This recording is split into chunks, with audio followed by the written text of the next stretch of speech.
Selamat sore semuanya. Pada kesempatan ini kita akan membahas tema baru, yaitu tentang filsafat manusia. Jadi apa objek material dari filsafat manusia? Itu adalah manusia yang menyadari tentang dirinya. Siapa yang menyadari dirinya? Manusia yang memiliki komitmen untuk memahami eksistensi keberadaan dirinya. Apakah menyadari tentang keberadaan dirinya adalah sesuatu yang mudah? Tentu sangat mudah. Untuk memahami diri itu, kita akan berelasi dengan suatu keadaan. Filsafat eksistensialis menyatakan berusaha untuk mencapai suatu keotentikan diri mengenai dirinya yang sebenarnya. Tetapi manusia sejak lahir dia selalu berelasi dengan suatu keadaan, dengan lingkungan. Ketika kita hidup di suatu lingkungan, di lingkungan seorang pembuat pandai besi, maka kita memiliki suatu kesadaran mengenai kerja membuat besi. Tapi ini berbicara bahwa manusia itu hidup di dalam suatu relasi tertentu. Relasi bahasa, relasi kesadaran sebagai seorang etnis tertentu, sebagai suku bangsa tertentu. Itu sudah disebut dengan relasi, bahwa manusia itu memang memiliki suatu struktur, sehingga ada disebut dengan strukturalisme. Untuk menemukan kedirian manusia, para kaum strukturalis menyatakan bahwa manusia itu berelasi dengan yang lainnya. Dan karena pemahaman mengenai manusia bisa dipahami dari relasinya dengan suatu keadaan, dengan suatu pertemuan, suatu struktur masyarakat, maka manusia itu pada dasarnya adalah dia hidup bersama yang lain atau sosius. Makanya Aristoteles menyatakan bahwa manusia itu ya homo socius, bahkan menjadi zoon politikon. Nah, struktur-struktur yang membuat manusia menjadi berpikir mengenai dirinya, apakah itu yang disebut dengan hakikat dari manusia?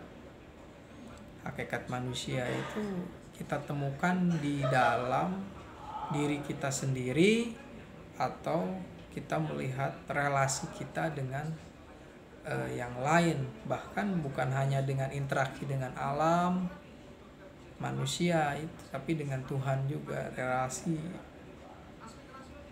Yang pasti manusia memiliki suatu yang tidak bisa lepas dari dirinya, yaitu kesadaran, pikiran, sehingga dia bisa merasionalisasi, bisa memetakan suatu keadaan, bagaimana memecahkan suatu persoalan. Maka yang menemani manusia itu adalah pikirannya, intuisinya, batinnya. Sedangkan pengalaman empirisme itu bagian dari perluasan eksistensinya.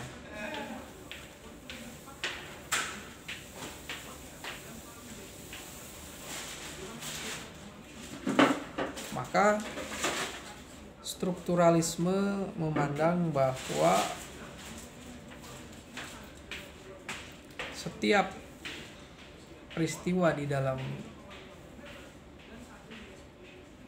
kehidupan manusia itu menjadi pembentuk karakter bahkan suatu kesadaran dari manusia untuk menentukan siapa dirinya. Pemahaman mengenai strukturalis ini menyatakan bahwa manusia itu tidak independen ketika untuk merumuskan siapa dirinya. Dia membutuhkan yang lain. Meskipun tentu saja yang merumuskan tentang dirinya itu adalah dirinya sendiri. Sebagaimana dikatakan oleh Descartes bahwa ilmu pengetahuan itu tidak bisa dirumuskan oleh banyak orang. Tapi karena ketika banyak orang merumuskan suatu pengetahuan, apakah itu akan menciptakan suatu pengetahuan yang utuh?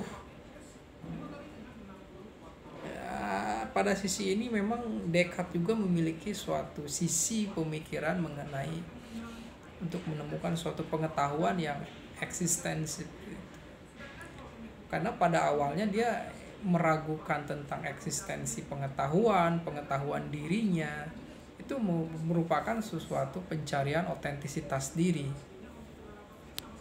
Cuma Descartes mengarahkan tentang kesadaran mengenai kemanusiaan atau eksistensi dirinya itu kepada subjek yang berpikir. Itu saja. Nah, setelah manusia berpikir, keberpikiran itu apakah bisa dijadikan sebagai suatu esensi dari manusia itu? Atau salah satu bagian dari hakikat manusia.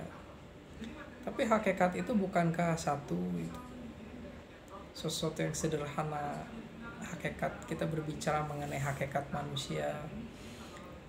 Hakikat itu apakah bersifat sederhana sehingga kita sekali kata itulah dia manusia?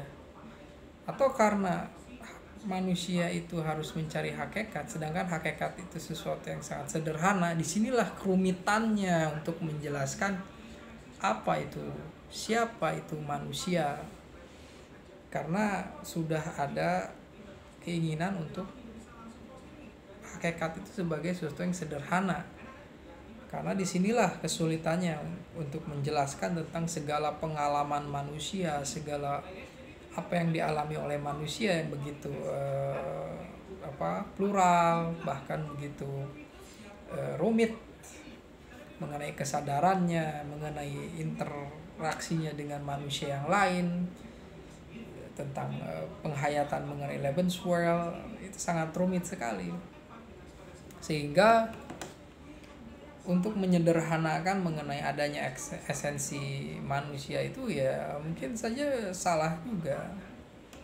Sehingga pertanyaan mengenai adakah esensi tentang manusia itu, pertanyaannya ini juga sebenarnya tidak relevan apakah seperti itu. Karena manusia itu tidak bisa dilihat dari satu sisi, dia harus dilihat dari berbagai sisi. Dan yang melihatnya juga tentu saja dari berbagai sisi. Apakah ini bagian dari suatu refleksi juga bahwa sebenarnya manusia itu mengalami suatu pembatasan untuk mengenali dirinya. Sekuat apapun manusia ingin mengenal dirinya, dia akan selalu mengalami keterbatasan, karena itu sudah fitrahnya.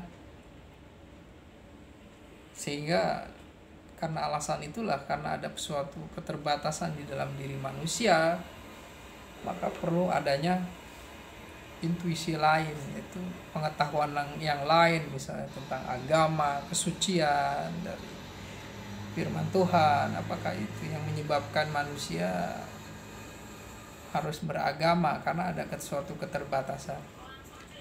Dan kita harus memahami manusia esensinya sesuatu yang plural, memiliki sesuatu yang sangat multidimensi, tapi dia mengalami suatu keterbatasan untuk mencapai pemahaman mengenai dirinya sendiri. Sehingga harus ada yang membantu. Jadi esensi manusia itu apakah dia sebagai suatu substansi substansi manusia itu kan kesadarannya, jiwanya, juga badannya juga itu sebagai suatu substansi kemanusiaan. Eksistensi manusia itu akan selalu menjadi suatu perenungan sampai si manusia akan mengalami batas waktu, yaitu kematiannya. Lalu apakah ada manusia yang sudah menemukan tentang eksistensi atau memahami tentang hakikat dirinya? Hakikat dirinya ketika bersandarkan kepada dirinya, hakikat manusia adalah kehendaknya, kediriannya. Berarti dia mengarahkan bahwa hakikat kemanusiaan itu adalah mengenai dirinya yang terbatas. Lalu ketika merelasikan bahwa hakikat manusia itu dikaitkan dengan realitas atau Tuhan yang maha terbatas, maka hakikat manusia itu mengalami sesuatu perluasan eksistensi, tetapi dia tidak independen. Dia ada bersama realitas yang absolut itu. Atau memang seperti itulah, bahwa kita ini memang hakikat manusia itu suatu pembenaran, suatu kebenaran yang diyakini, dan kebenaran yang diyakini itu bisa menyatakan bahwa hakikat manusia kita ini adalah pikiran, kesadaran, tubuh kita ini, aktivitas manusia yang historisitas, dan juga tentang pengalaman spiritualitas bersama kekuatan yang maha agung, itu misalnya realitas ketuhanan, seperti itu. Jadi hakikat manusia akan selalu dicari oleh manusia, yaitu yang berpikir sampai dimanapun perjalanannya manusia, yang penting seorang itu bisa menyadari tentang dirinya, tentang bagaimana dia berada di dunia, bagaimana dia merumuskan pengetahuan, dan bagaimana yang namanya pengetahuan itu bisa membuat kehendaknya menjadi hidup. Manusia yang tidak punya kehendak itu seperti mungkin mayat ya. Dia punya pikiran, tapi pikiran itu tidak bisa membuatnya mempunyai daya untuk beraktivitas. Ini tidak manusiawi. Dia udah menjadi benda.